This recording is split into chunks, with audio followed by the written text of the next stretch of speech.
Salam alaikum. Donc toujours avec les espaces séparés, même si on n'a pas encore commencé les espaces séparés. Bon, toujours avec avec des rappels sur les fermés. D'accord. Donc là, on s'est arrêté sur cette proposition qui dit que qui est analogue à une autre par rapport aux ouverts, c'est que c'est A il est fermé dans Y et Y qui est fermé dans X, alors A est fermé dans X. En fait, la démonstration elle est simple parce que dire que A est fermé dans Y implique que le A s'écrit sous la forme Y intersection 1C par exemple, avec C qui est fermé dans X. Alors puisque A il s'écrit sous la forme de Y inter C, le Y est fermé, C il est fermé parce que c'est la définition, et Y il est fermé parce que c'est ce qu'on a dit dans la proposition, et l'intersection de deux fermés, c'est un fermé, ceci implique que A, bien sûr, est fermé dans X. Donc elle est très très simple. Donc, et donc voilà. Maintenant, en fait, on va faire un petit rappel sur le rappelant, quand on avait bien sûr les ouverts et les fermés, on a parlé qu'à partir d'un n'importe quel ensemble A, dans X, on peut toujours construire, généralement on peut construire quatre ensembles qui sont engendrés par ce A, deux qui sont fermés et deux qui sont ouverts. Et pour l'instant, on va s'intéresser les deux les plus importants, c'est l'intérieur de A et l'adhérence de A. On voit bien que par définition, le A il va contenir l'intérieur de A et le A il va être contenu dans l'adhérence de A. Donc rappelons ça, c'était ouvert et ça, c'était fermé. Bien sûr, ça dépend pas pour que A soit ouvert. A, c'est une partie quelconque de X, pas forcément qu'il soit ouvert et fermé. Et donc, du coup, c'est quoi l'intérieur de A? On va dire que c'est le plus grand ouvert qu'on peut construire dans A. Et le fermé, c'est le plus petit fermé qu'on peut construire quand on a A. D'accord? Donc, du coup, comme si on a dit que l'intérieur de A, la définition originale, c'est quoi? Ce sera l'union de on va dire, toutes les U alpha qui sont contenues dans A, telles que U alpha sont ouverts dans X.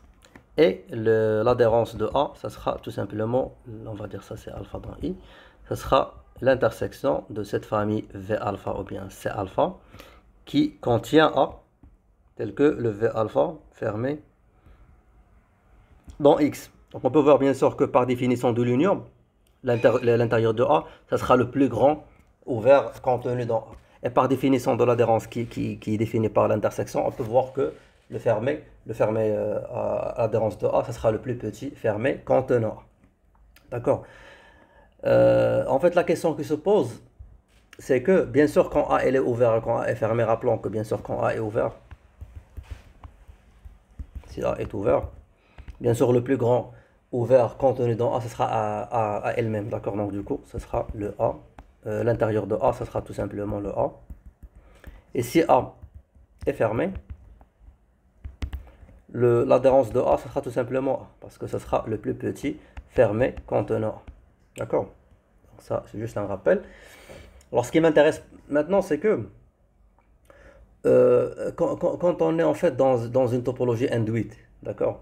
Quand on est dans une topologie induite, et on s'intéresse à l'intérieur de A. Bien sûr, l'intérieur et l'adhérence, les deux sont définis par rapport à des ouverts, d'accord? Ce qui fait, ça va dépendre de la topologie. Donc, du coup, quand tu me dis l'intérieur de A, là, tu vas me dire que c'est l'union de ces U alpha qui sont contenus dans A avec U alpha ouvert, mais ce sera ouvert dans quoi? Dans X ou dans Y dans ce cas-là, si on a la topologie induite, d'accord? Donc, ce que je vais faire, c'est que je vais montrer finalement que pour l'intérieur, il n'y a pas de problème, d'accord?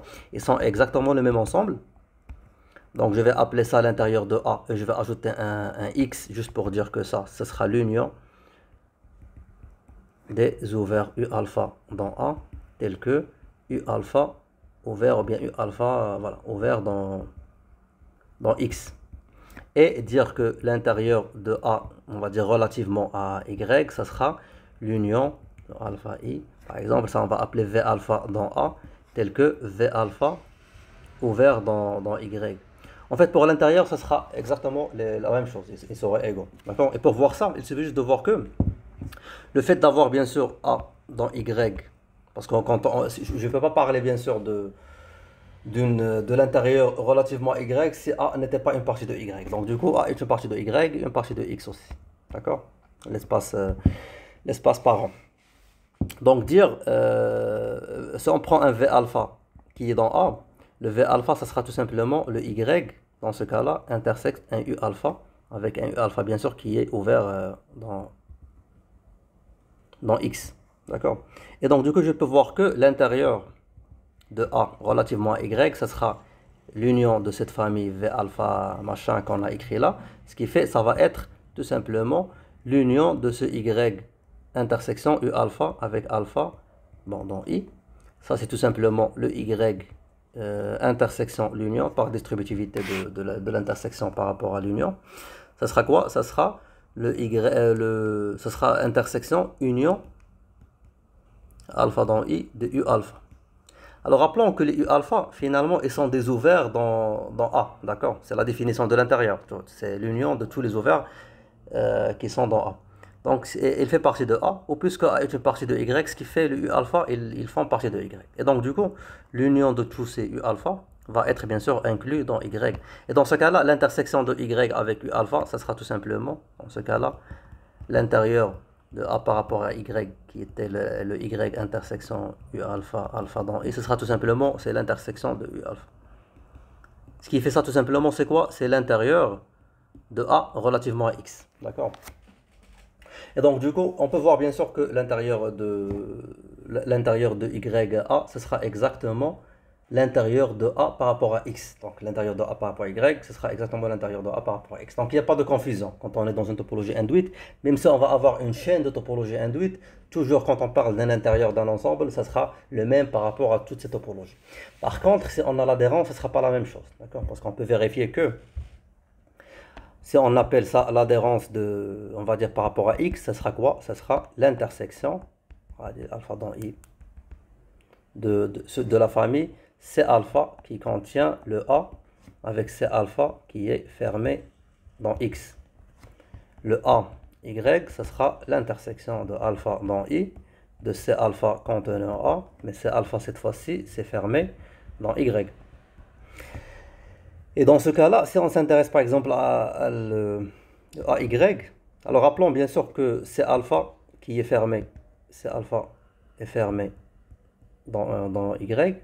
On peut appeler ça par exemple D alpha pour ne pas faire la confusion avec C alpha. Donc le D alpha est fermé dans Y. Ceci bien sûr ça implique ou bien c'est équivalent à dire que le D alpha s'écrit sous la forme Y intersecte un C alpha avec C alpha qui est fermé dans X. D'accord? Et dans ce cas-là, quand je fais l'intersection bien sûr de D alpha, alpha dans I, ce sera le Y intersection, l'intersection de alpha dans I de C alpha. D'accord? En fait, l'intersection, là, on ne peut pas dire que ça va être égal à l'intersection de C alpha. C'est pas possible. Parce que si on aura ça, on va dire que finalement, les adhérences, elles sont les mêmes. Mais ça, c'est pas vrai. Pourquoi ça, c'est pas vrai? Parce que les C alpha, en fait, ils sont pas contenus dans, comme l'U alpha, ils sont pas contenus dans... C'est quoi ça? Je sais pas pourquoi il fait comme ça.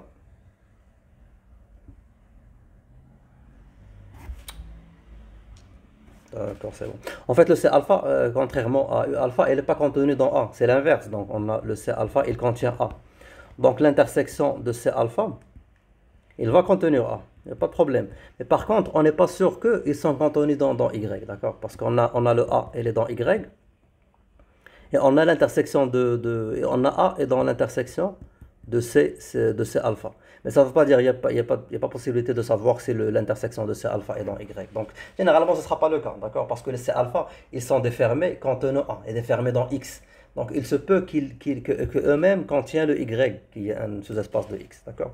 Comme il se peut, bien sûr, qu'ils vont juste avoir une intersection dans vide, mais on n'est pas sûr, bien sûr, qu'ils vont être contenus dans Y. Ce qui fait, on ne peut pas conclure ça. Donc, du coup, on n'a pas forcément l'égalité entre on n'a pas l'égalité entre l'adhérence de A par rapport à X et l'adhérence de A par rapport à Y. D'accord? On peut les voir comme ils sont généralement différents. Ces deux sont différents. Et ce qui fait, on va avoir un problème, c'est quoi? C'est que quand on note l'adhérence comme ça, Ça sera quoi? Ça sera l'adhérence de Y, c'est l'adhérence X. Bon, généralement, quand on fait comme ça c'est l'adhérence par rapport à X. Donc on va dire ça c'est par rapport à X. Par rapport à la topologie de X. Mais heureusement, on a une relation, d'accord, entre l'adhérence de X et l'adhérence de Y. Tout simplement, c'est l'intersection, comme la définition, bien sûr, de la topologie induite, des ouverts et des fermés. D'accord? Donc, du coup, la proposition suivante, il nous dit que, on va dire que, bon, X est un espace topologique, Y c'est un sous-espace topologique de X. Et on va dire que si on note que ça, c'est l'adhérence, tout simplement. On va appeler ça, c'est l'adhérence de A dans X. Et ce qu'on va montrer, c'est que si on appelle ça l'adhérence de A dans Y, même si on ne va pas l'appeler comme ça sera tout simplement l'adhérence de A dans X, qui est intersection Y. D'accord? Donc c'est exactement comme la définition du fermé et de l'ouvert. Et donc, comment on va démontrer ça? Alors pour ceci, on est obligé bien sûr de faire les deux sens, les deux inclusions. Donc on montre que, on va commencer par quoi? On va commencer par quoi? On va commencer par, on montre bien sûr que AY est dans l'intersection de A avec Y, de l'adhérence de A dans X avec Y. D'accord? Donc, très bien. Alors on va commencer par définition que A, c'est l'adhérence qui fait A, elle est fermée dans X par définition.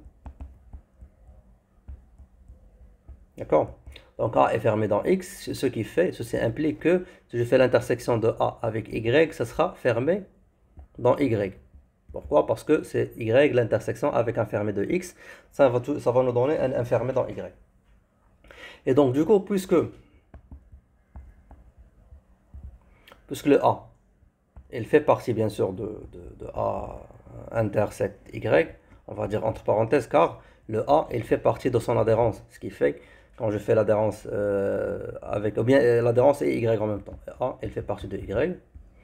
Et donc du coup, on va avoir que le A, il fait partie de l'adhérence de A intersection Y. D'accord? Et donc du coup, on sait très bien que on sait que l'adhérence de A intersection Y, elle est fermée dans Y. Ce qui fait, par définition de l'adhérence, donc du coup, on va voir que l'adhérence de A dans Y, il va être contenu dans l'adhérence de A dans X intersection Y. Pourquoi? Parce que rappelons que l'adhérence, généralement, par définition, c'est le plus petit fermé contenant A. Donc puisque l'adhérence de A intersecte Y, c'est un fermé qui contient A, ce qui fait il va contenir le plus petit fermé contenant A. Donc du coup, il va contenir l'adhérence de A dans Y. Donc on a montré la première inclusion. Maintenant, on va montrer la deuxième inclusion. On montre que cette fois-ci, que l'adhérence de A dans X, intersection Y, il fait partie de l'adhérence de A dans Y. Donc très bien. Donc on sait bien que bien sûr le A Y est fermé dans Y parce que ce sera l'adhérence. Et donc du coup, puisqu'il est fermé, il s'écrit sous la forme, ceci implique que le AY, l'adhérence de AY, s'écrit sous la forme Y intersection 1C avec C qui est fermé dans X. Donc on peut voir que puisque le A, il fait partie de l'adhérence de A dans Y, et A, il fait partie bien sûr de Y, par définition de l'intersection, A doit faire partie de C aussi. D'accord? Donc on peut voir que C est un fermé, ça implique que C est un fermé contenant A. Puisqu'il contient A, il va contenir son adhérence. D'accord? Parce que rappelons que l'adhérence est le plus petit fermé. Donc du coup, le C, il va contenir l'adhérence de A dans X. Et puisque C, il contient l'adhérence de A sur X, qui fait le C, le Y inter C va contenir le A inter Y. Donc on a montré quoi? Que finalement, rappelons que Y intersection C, c'est l'adhérence de A, Y, ce qui fait il contient l'adhérence de A dans X, intersection Y, et donc du coup, on a l'égalité finalement entre ce qui est à gauche, ce qui est à droite. Donc on s'arrête là, on se voit le vidéo, Inch'Allah, pour continuer.